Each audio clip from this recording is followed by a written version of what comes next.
നമ്മുടെ ചെറിയ ഇൻഡസ്ട്രി എന്നേ പറയുന്നുള്ളൂ, മോശം എന്ന് പറയില്ല. നമ്മുടെ കലക്കൻ ഇൻഡസ്ട്രിയാണ്. പക്ഷെ ബഡ്ജറ്റ് വൈസും അതിന്റെ മറ്റ് സെറ്റപ്പുകളുടെയൊക്കെ ഒരു ഇച്ചിരി കുറവ് നമുക്ക് ഉണ്ടെങ്കിലും അവിടെ അത്രയും കുറച്ച് എക്സ്ട്രാ വേക്കൻ്റ് ആയിട്ടുള്ള സൗകര്യങ്ങളൊക്കെ ഉള്ള ലൊക്കേഷനിൽ നിന്നൊക്കെ വന്നിട്ട് നമ്മളിവിടെ ചെയ്യുന്ന പണിയും നമ്മളുടെ എല്ലാവരുടെയും ആത്മാർത്ഥതയും കണ്ടിട്ട് നമ്മളിൽ ഒരാളായിട്ട് കൂടെ നിന്നതിന് വിനയ് സാറിനോടും ത്രിഷ മാമിനോടും വളരെയധികം നന്ദിയുണ്ട്.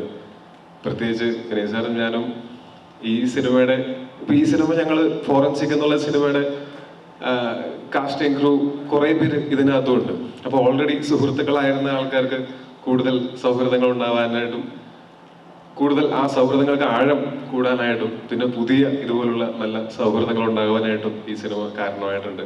ഞാൻ വർക്ക് ചെയ്തിട്ടുള്ള കോ ആർട്ടിസ്റ്റുകളിൽ വളരെ അടുപ്പമുള്ള, എപ്പോഴും ഇടയ്ക്ക് അങ്ങോട്ടും ഇങ്ങോട്ടും വിളിച്ച് വിശേഷങ്ങളൊക്കെ പറയുന്ന, അതായത് ഞങ്ങൾക്ക് അങ്ങനെ ബാക്കി ലോക കാര്യങ്ങളെക്കാളും ഒക്കെ സിനിമയാണ് ഞങ്ങളെ ഏറ്റവും കൂടുതൽ സംസാരിച്ച് ഒരു ദിവസം ഞങ്ങൾ ഈ ഷൂട്ടിന്റെ ഇടയ്ക്കുള്ള ഗ്യാപ്പുകളിലൊക്കെ നമ്മൾ ഒരു 5 മണിക്കൂർ സംസാരിക്കുന്നുണ്ടെങ്കിൽ 4.25 മണിക്കൂറും നമ്മൾ കണ്ട സിനിമകളും അല്ലെങ്കിൽ ആ സിനിമകളിൽ നമ്മൾ എക്സൈറ്റ് ചെയ്ത എലമെന്റ്സും പെർഫോമൻസസും എന്നൊക്കെ പറഞ്ഞിട്ട് ഈ സിനിമയിലെ ചില സീക്വൻസുകളിൽ എനിക്ക് അതെങ്ങനെ പെർഫോം ചെയ്യണം അല്ലെങ്കിൽ അതിനെങ്ങനെ മോഡുലേറ്റ് ചെയ്യണം എന്ന ഡൗട്ട് വന്ന സമയത്ത് എനിക്ക് വളരെ ഈസിലി അപ്രോച്ചബിൾ ആയിരുന്നു വിനയ് സാർ. ഞാനും വിനയ് സാറും അനസും അഖിലൊക്കെ കൂടെ ഇരുന്ന് നമ്മൾ അങ്ങനെയൊക്കെ ഡിസ്കഷന്, അതായത് ആ സീനിൽ വിനയ് സാർ ഇല്ല, എന്നിട്ടും കൂടെ അതിൻ്റെ ഒരു പ്രിപ്പറേഷനിലും ഡിസ്കഷനിലൊക്കെ കൂടെ വന്നിരുന്നു. അപ്പോൾ thank you so much for being A great friend. Thank you so much.